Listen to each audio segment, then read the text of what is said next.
que outros possam viver.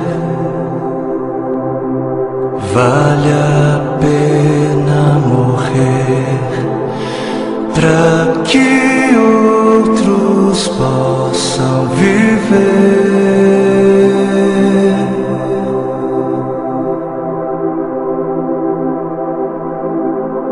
Para que outros possam sorrir.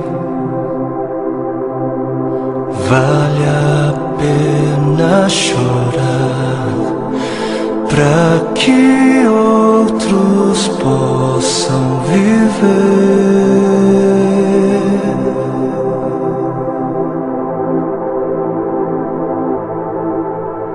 Portanto, visto que temos este ministério pela misericórdia que nos foi dada, não desanimamos. Antes, renunciamos aos procedimentos secretos e vergonhosos, não usamos de engano, nem adulteramos a palavra de Deus. Ao contrário, mediante a clara exposição da verdade, recomendamo-nos à consciência de todos diante de Deus. Pois não pregamos a nós mesmos, mas a Jesus Cristo, o Senhor, e a nós como escravos de vocês por causa de Jesus. De todos os lados somos pressionados, mas não desanimamos. Ficamos perplexos, mas não desesperados. Somos perseguidos, mas não abandonados. Abatidos, mas não destruídos. Trazemos sempre em nosso corpo o morrer de Jesus, para que a vida de Jesus também seja revelada em nós. Pois nós que estamos vivos, somos sempre entregues à morte por amor a Jesus, para que a sua vida também se manifeste em nosso corpo, de modo que em nós atua a morte, mas em vocês a vida.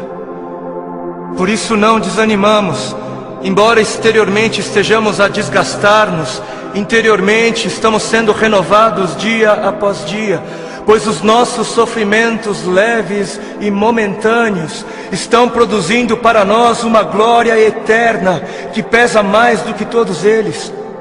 Assim, fixamos os olhos não naquilo que se vê, mas no que não se vê, pois o que se vê é transitório, é passageiro, mas o que não se vê é eterno. Para que outros possam viver, vale a pena morrer. E nas palavras de 2 Coríntios capítulo 4 que nós acabamos de ler, para que outros possam viver, não apenas vale a pena morrer, como deve-se morrer. Deve-se. Para que outros possam viver, deve-se. É necessário morrer. É necessário morrer para que haja vida. Trazendo sempre em nosso corpo o morrer de Jesus, para que a vida de Jesus também seja revelada em nosso corpo. Pois nós que estamos vivos, somos sempre entregues à morte por amor a Jesus, para que a sua vida também se manifeste em nós, de modo que em nós atua a morte, para que em vocês, para que em outros atue a vida. Assim como a semente que não morre não germina, assim como a semente que não morre é incapaz de gerar frutos, aquele que não morre é incapaz de gerar vida, é incapaz. Não fosse o sangue do Cordeiro, não fosse o sangue de todos os mártires que vieram antes de nós, não fossem aqueles que vivem como se não pertencessem a este mundo, não seríamos conhecedores das boas novas da vida, não seríamos. Mas se as coisas são assim, se isso é verdade, se isso reflete a realidade, se o Senhor teve toda a intenção de dizer exatamente o que Ele disse, por que é então que não morremos? Por que é então que o mundo está cansado de ver uma igreja que deveria carregar a mensagem da morte, mas não carrega? Não carrega. E não carrega porque ela mesma recusa-se a morrer. Se a ordem é essa, por que é então que não vemos mais vidas sendo geradas? Nações sendo alcançadas em meio à voluntária entrega da vida por parte daqueles que se dizem cristãos? Por quê? Por quê? Porque existe algo de muito errado em nosso meio. Existe algo de muito errado em meio àquilo que chamamos de Evangelho do Reino de Deus. Evangelho do Reino de Deus. Não o Evangelho do Reino dos homens para os homens. Não o Evangelho do Reino desta terra para esta terra. Não o Evangelho do seu reino para você mesmo, para o seu próprio benefício. Mas o Evangelho do Reino de Deus para o benefício de Deus. E existe algo de muito errado porque estamos confundindo o Evangelho do Reino de Deus, que é para Deus, com outros evangelhos. E o povo, por falta de líderes que preguem o que o povo precisa ouvir e não o que o povo quer ouvir, o povo está adorando outros bezerros de ouro. E o grande bezerro de ouro dos nossos dias é a bênção.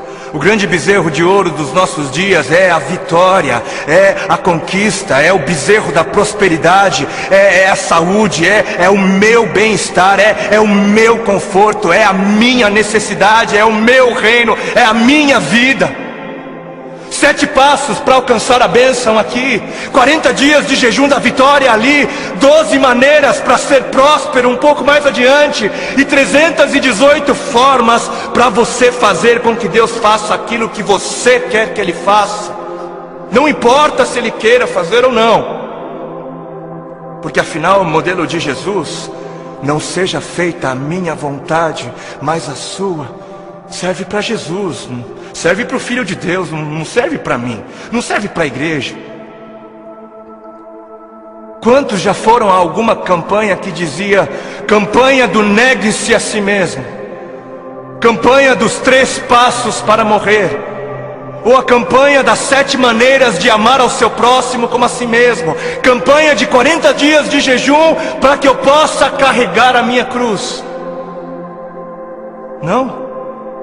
Nunca foi? Por que não? Ora, porque não é isso que é importante. Não é isso. Porque o importante é eu ter o carro do ano. Porque o importante é eu ser abençoado. O importante é eu mostrar o quão abençoado sou. Preciso mostrar. Eu preciso mostrar. Porque afinal de contas, se ando de carro importado, é porque Deus me deu, né? Deus me deu.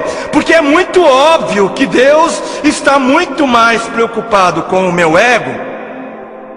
Eu sou tão espiritual e abençoado que é muito óbvio para mim, e é muito óbvio só para mim, que Deus está mais preocupado em colocar dinheiro nas minhas mãos para que eu possa comprar coisas caras e tolas, do que está preocupado em colocar recursos sob os meus cuidados para que eu possa de alguma maneira aliviar a dor dos aflitos. Porque Deus é tão bom para mim, Deus é tão sábio, Ele é tão misericordioso, que Ele prefere que eu compre para mim o meu 100º par de sapatos. Ele prefere, Ele prefere que eu faça isso mais do que prefere que eu compre algumas marmitas para dar de comer às crianças de rua. Porque o importante é eu encher o meu celeiro até onde der. O importante é o meu reino, é a minha justiça. Eu trabalhei, eu suei. Não foi Deus quem me deu, não foi Deus quem me abençoou, não foi eu quem ganhei. É justo, eu trabalhei, é meu. Porque o importante é eu viver como se não houvesse morte. E Deus que me livre de pensar em morte. Coisa negativa não é de Deus. O importante é eu viver como se não houvesse morte, para que quando a minha hora chegar, eu venha morrer como alguém que nunca quis viver. Porque está escrito na palavra de Deus em Marcos, no capítulo 8 e Mateus 16. Então Jesus começou a ensinar-lhes que era necessário que o Filho do Homem sofresse muitas coisas e fosse rejeitado pelos líderes religiosos, pelos chefes dos sacerdotes e pelos mestres da lei, fosse morto e 3 dias depois ressuscitasse. Ele falou claramente a esse respeito. Então Pedro, chamando-o à parte, começou a repreendê-lo. Vejam como desde o início a igreja se escandalizou com a mensagem da morte. Jesus, porém, voltou-se, olhou para os seus discípulos e repreendeu Pedro, dizendo: arreda, Satanás, você não pensa nas coisas de Deus, mas nas coisas dos homens. Você não está de olho no reino de Deus, mas está de olho no reino dos homens. Então ele chamou a multidão e os discípulos e disse: se alguém quer vir após mim, negue-se a si mesmo, tome a sua cruz e siga-me. Se quiser, se alguém quiser. Porquanto quem quiser salvar a sua vida, perdê-la-á. Mas quem perder a vida por minha causa, achá-la-á. Pois o que aproveitará o homem se ganhar o mundo inteiro e perder a sua alma? Ou o que dará o homem em troca da sua alma? Porque o Filho do Homem, o Filho de Deus, há de vir na glória de seu Pai. Ele há de voltar com os seus anjos, e então retribuirá a cada um conforme as suas obras.